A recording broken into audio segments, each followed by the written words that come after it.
ശരണയ്യപ്പ സ്വാമി ശരണയ്യപ്പ സ്വാമി ശരണയ്യപ്പ. അപ്പൊ ആദ്യം ഇൻട്രൊഡ്യൂസ് ചെയ്യൂ സ്വാമി. എന്റെ പേര് വിഷ്ണു, ഒറ്റപ്പാലംകാരനാണ്. ഞാൻ ശ്രീകാന്ത്, ഞാൻ പഴയക്കടിക്കാരനാണ്.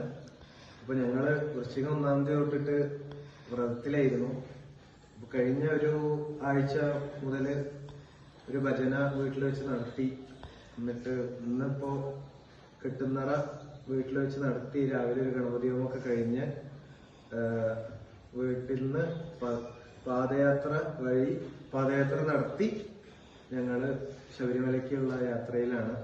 അപ്പൊ ഒന്ന് വീട്ടിൽ നിന്ന് ഒരു 9 കിലോമീറ്റർ വന്ന് തിരുവല്ലാമലയിലാണ് ആദ്യത്തെ വിശ്രമം.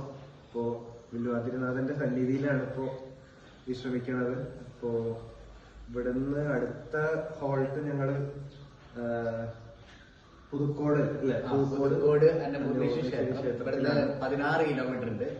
അപ്പോ പഴയന്നൂരിന് ലെഫ്റ്റ് എടുത്തിട്ട് കണ്ണമ്പ്ര സൈഡിലാണ്. ഒരു 3:30 നമ്മൾ ഇറങ്ങും. ഒരു 7:30-8 മണിയാകുമ്പോഴേക്കും അവിടെ എത്തുമെന്ന് പ്രതീക്ഷിക്കുന്നു. എല്ലാം അയ്യപ്പന്റെ അനുഗ്രഹത്തോടെ പോണെന്നാണ്. ഇപ്പൊ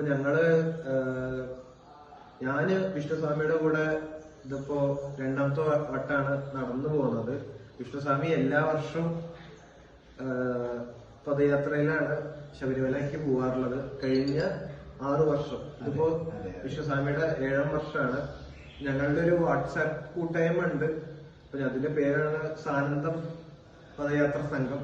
ഞങ്ങൾക്ക് ഇനിയുണ്ടൊരു 3-4 പേര് ഞങ്ങളുടെ കൂടെ പദയാത്ര നടത്തിയ പേര്. അതില് പ്രത്യേകിച്ച് പറയേണ്ടത് ഞങ്ങളുടെ ഒരു അജിസ്വാമി ഉണ്ട്. അജിസ്വാമി അവരുടെയൊക്കെ ഡീറ്റെയിൽസ് ഞങ്ങള് വലിയ അടുത്ത വീഡിയോസിലൊക്കെ ഷെയർ ചെയ്യാം. പിന്നെ പ്രീതുസ്വാമി ഉണ്ട്, സാബു സ്വാമി ഉണ്ട്, പിന്നെ നമ്മുടെ കിരൺ സ്വാമി ഉണ്ട്. അപ്പോ അവരൊക്കെ ഈ വർഷം അവർക്ക് ഞങ്ങളുടെ കൂടെ ചേരാൻ കഴിഞ്ഞില്ല. പല ലീവിന്റെ പ്രശ്നങ്ങളും കാര്യങ്ങളൊക്കെ കൊണ്ട് അവർക്ക് കുറച്ച് ബുദ്ധിമുട്ടുകൾ ഉള്ളത് കൊണ്ട് അവർക്ക് ഞങ്ങളുടെ കൂടെ ചേരാൻ സാധിച്ചില്ല.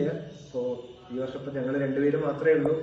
അപ്പൊ ഈ യാത്ര എല്ലാവരുടെയും അനുഗ്രഹത്തോടെ മംഗളമാവട്ടെ. സ്വാമി ശരണയ്യപ്പ.